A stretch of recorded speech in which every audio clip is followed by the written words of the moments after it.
Bem, vamos tratar então do terceiro tópico, né, do nosso assunto vibração forçada com amortecimento, que esse assunto se trata da gente olhar como os sensores de vibração eles funcionam à luz do que nós estamos estudando aqui.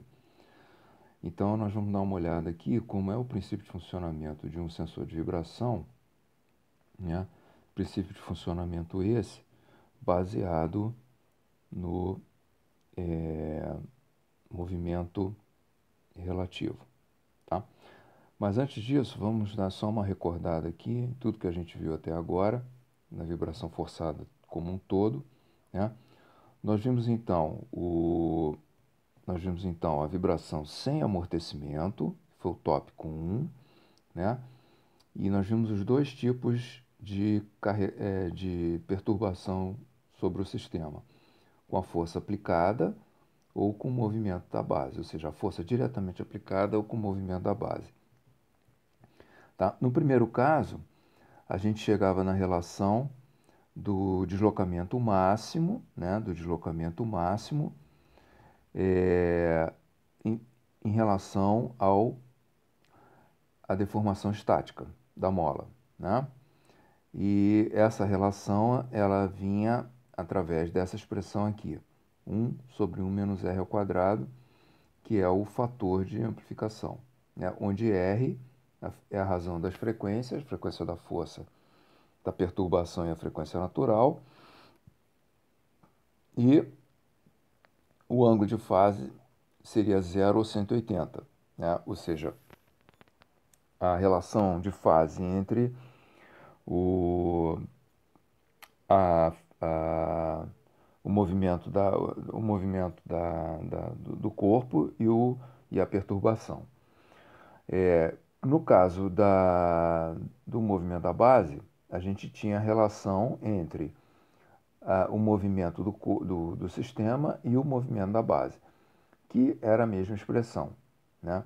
Então, essa relação tanto entre a força, o movimento do sistema e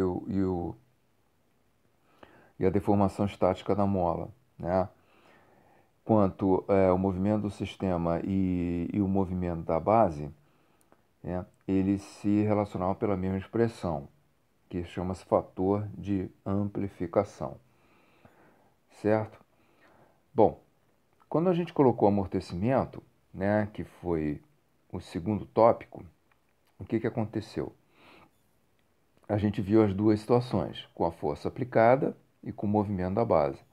Com a força aplicada, novamente a gente chegava na relação entre o deslocamento máximo e a deformação estática da mola.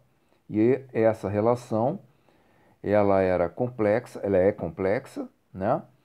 Portanto, ela tem informação de módulo e de fase, e ela se chama função de resposta em frequência FRF, né? Representado pela letra H, né? I de I ômega F, quer dizer, ômega F é a frequência da força, e o I é para indicar, né, que essa relação é um número complexo, constituída de módulo e de fase. Tá? Colocando então, tirando a força e colocando o movimento da base, o que nós obtínhamos então era a relação entre o deslocamento máximo do sistema e o deslocamento máximo da base, que também é uma expressão complexa, né, que agora se chama transmissibilidade de deslocamento. Então essa relação é complexa, então possui módulo e fase, né? Então o TD, né, que é a transmissibilidade de deslocamento, o módulo já é dado por essa expressão aqui.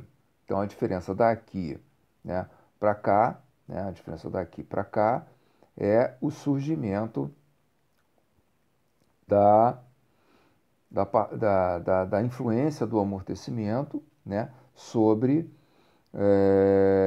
a resposta do sistema, né? Coisa que não acontecia aqui. A influência do amortecimento aqui no numerador, certo?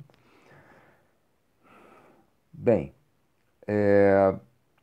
então, a gente olhando para essa expressão aqui, e olhando para essa expressão aqui, a gente também pode escrever que essa relação é igual a isso aqui, vezes isso aqui, né? Por causa do numerador. Bem, aí nós exploramos aqui um terceiro assunto, que foi a transmissibilidade de força, aqui dentro do, do assunto com amortecimento, a partir da transmissibilidade de deslocamento. Então, a transmissibilidade de força já me dá a relação entre a força transmitida FTR, e a força aplicada, que se chama TF, né? Então, novamente, nas duas situações, da força aplicada ou do movimento da base, né, a gente obtinha o TF, né? E no caso da força aplicada, quando a força era aplicada, o TF e o TD, né? O TF e o TD, que é a transmissibilidade de deslocamento, são iguais. Então, a transmissibilidade de força, a razão entre as forças é igual à razão entre os deslocamentos. E no caso do movimento da base, a gente tinha que a, a, a relação, o TF era igual a R ao quadrado TD, né? Ou seja, a transmissibilidade de força era igual ao TD multiplicado pelo quadrado das razões das frequências, da razão das frequências, tá? Bem, então é isso. Nós tínhamos, esse era o resumo do que nós vimos até o momento, né? Agora, então a gente vai passar, né, para o terceiro assunto, né? Ou seja, vibração sem amortecimento, vibração forçada sem amortecimento, forçada com amortecimento, e agora a aplicação desse assunto ao princípio de funcionamento de sensores de vibração. Bom, então, como é que a gente começa aqui? Primeiramente, a gente tem que entender qual é o modelo de um sensor de vibração. Então, o sensor de vibração, o que que nós temos? Nós temos aqui em amarelo, né, aqui a superfície que está se movendo. Ela está se movendo com o deslocamento y de t, certo? Então, o movimento da base, o movimento da superfície em que a gente quer medir, ela é descrita por y de t. Bom, o sensor, no caso, é essa estrutura aqui. É uma carcaça, né? E lá dentro dessa carcaça a gente tem uma montagem mecânico-eletrônica que é constituída de uma massa, né? Uma massa, um sistema massa-mola, mola-amortecedor. Ou seja, a gente tem uma massa, a gente tem um elemento elástico, a gente tem uma inércia que se move e a gente tem um mecanismo de amortecimento. Que então o sensor, a construção do sensor por dentro, ela é representada por esse modelinho massa-mola-amortecedor nosso já conhecido. E o que vai acontecer? Quando a superfície se move com y de t, ela vai carregar junto a carcaça do sensor. E a massa que tá lá dentro da carcaça, ela vai tender a se mover de acordo com a construção do acelerômetro, né? De acordo com o K e o amortecimento e a rigidez do mecanismo lá da estrutura do acelerômetro, na qual a massa está presa, né? E esse deslocamento, então, ele vai ser descrito por x de t, certo? Tá? Então, nós temos o y de t, que é o deslocamento da superfície,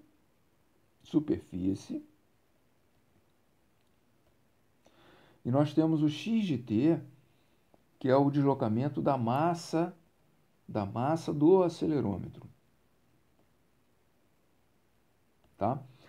Bom, só que o sensor ele tem que emitir, ele tem que emitir, ele tem que ele tem que transmitir os dados, né? Ele tem que emitir dados. Então aqui nós estamos representando um cabo por onde vai circular uma corrente elétrica, certo? Então aqui dentro dessa carcaça tem que haver também, além da construção mecânica, tem que haver uma construção eletrônica, um circuito eletrônico, que vai emitir um sinal através desse cabo aqui, né? Que tem que ser proporcional ao que está acontecendo com a superfície, ao y de t, certo? Agora, o que acontece? Essa construção eletrônica, ela vai captar, né, o movimento da massa, certo?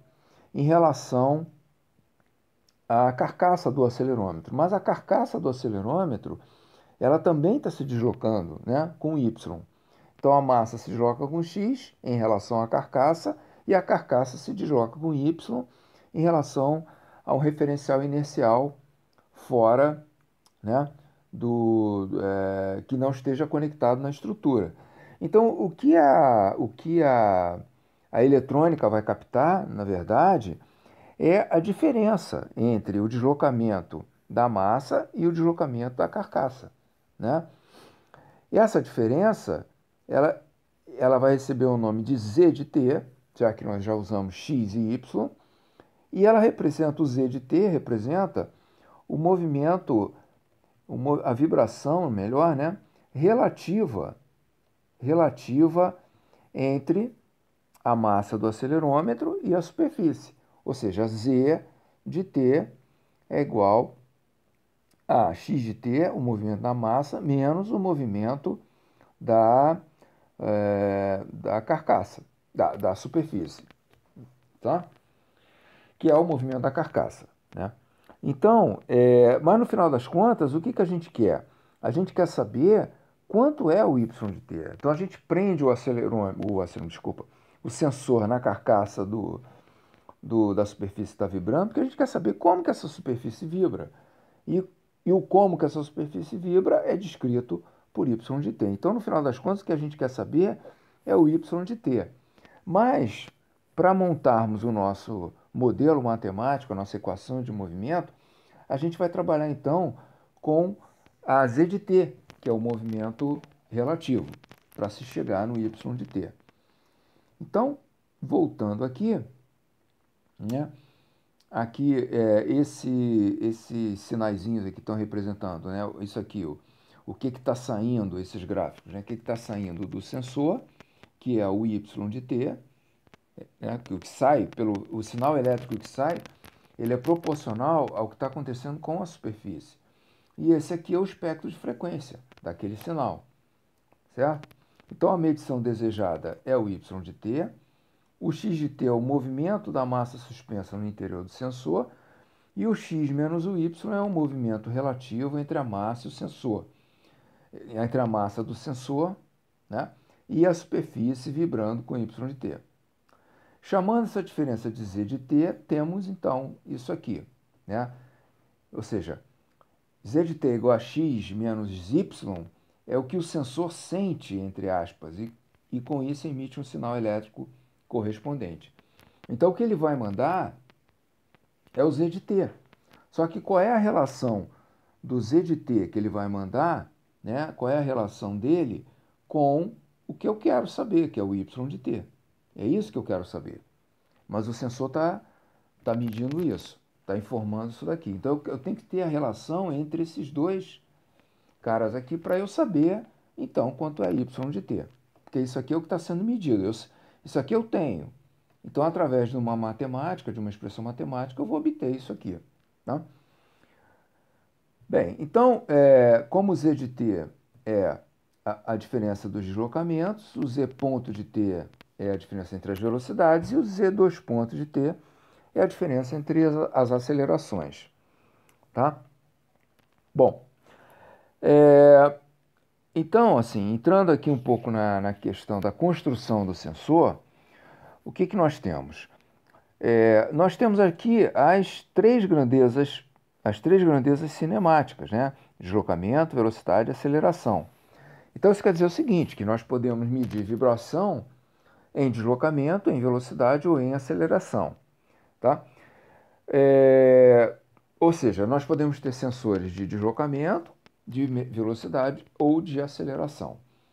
Na prática, conforme está escrito aqui, o processo de medição mais comum para estes sensores é aquele que utiliza o fenômeno piezoelétrico, onde cargas elétricas são geradas a partir de tensões mecânicas, né? Então, a figura abaixo apresenta esquematicamente a construção interna de um sensor, no caso aqui um acelerômetro, baseado neste princípio. Então, o acelerômetro é o sensor mais comum para se medir vibração. Quer dizer, a medição de vibração em aceleração é a medição mais comum, por uma série de vantagens que ela tem, né? Que nós vamos ver aqui. Mas essa figura, ela está nos mostrando como é que é o esquema de construção de no caso de um acelerômetro, né? Um acelerômetro, né? Por dentro. Então vocês veem aqui que nós temos alguns tipos aqui de acelerômetro, né? Esse aqui é o conector. Então nós temos esse acelerômetro com conector por baixo, pelo lado, esse aqui por cima, né? Esse aqui já é um acelerômetro maiorzinho, mas por baixo, esse também é maiorzinho, mas por cima. Quer dizer, existe uma infinidade, uma diversidade enorme de tipos de acelerômetros e tipos em função da aplicação, né? E das conexões, etc. Bom, então o que nós temos aqui nessa figura? Nós temos aqui um acelerômetro desse aqui em corte, né? Em que nós vemos aqui, isso aqui, esse disquinho aí é a massa, né? A massa sísmica, a massa que se move. Essa massa ela está encapsulada aqui, ela está prensada, né? Por dentro de um anel, que é esse anel aqui de pré-carga, o preloading ring, né? Nós temos aqui um central post, que na verdade essa massa aqui ela ela fica prensada entre esse poste central e a parte externa, que é esse anel que está aqui, né? Esse anel que está aqui, que é feito de material piezoelétrico, tá? Então, por que material piezoelétrico? O material piezoelétrico, quando ele sofre tensão mecânica, né? Tensão mecânica, no caso, pode ser tensão de normal, né? Tensão de tração, compressão ou tensão de cisalhamento, né? Cisalhamento, né? Que é a tensão tangencial. A tensão mecânica ela gera carga elétrica no material piezoelétrico. Tá? Então isso aqui é para um material que tem essa propriedade, um material piezoelétrico, né? E por que essa propriedade é perfeita para esse tipo de aplicação? Por quê? O que acontece? O sensor está preso aqui embaixo, pela base dele, na superfície que está vibrando. Então a superfície está vibrando, ela conduz a carcaça do sensor, né? E essa massa aqui dentro, ela está pressionada entre elementos piezoelétricos. Então, quando essa carcaça ela se move, ela empurra, ela tende a empurrar e a puxar essa massa que ela tem uma liberdade para se mexer. Só que como ela está em contato direto com o material piezoelétrico, ela vai cisalhar o material aqui pelo lado, né? Aqui pelo lado. E ao cisalhar o material pelo lado, ela vai gerar tensão mecânica. E aí a tensão mecânica vai gerar carga elétrica, e essa carga elétrica ela vai fluir aqui pelo cabo, né? E vai para um instrumento, né? Só que essa aqui você tem aqui, a gente tem aqui o acelerômetro, né? Aqui a gente tem o conectorzinho, ocorre a geração de carga aqui, por causa da tensão mecânica com o movimento, e essa carga ela sai pelo cabo e vai para um equipamento, né? E esse equipamento vai mostrar como é que a vibração está acontecendo, tá certo? Então aqui é uma carga elétrica que flui, né? Devido a um carregamento mecânico, por tensão mecânica no material piezoelétrico. Bom, então no próximo vídeo a gente vai partir daqui para se obter a expressão que relaciona o que o sensor mede, né? O Z de T, o que o sensor mede e o que está ocorrendo, que é o Y, e o que está ocorrendo, que é o Y de T, né? Então vamos ver no próximo vídeo como que a gente chega nessa equação e quais são os resultados, né, que a gente tem a seguir da montagem da equação.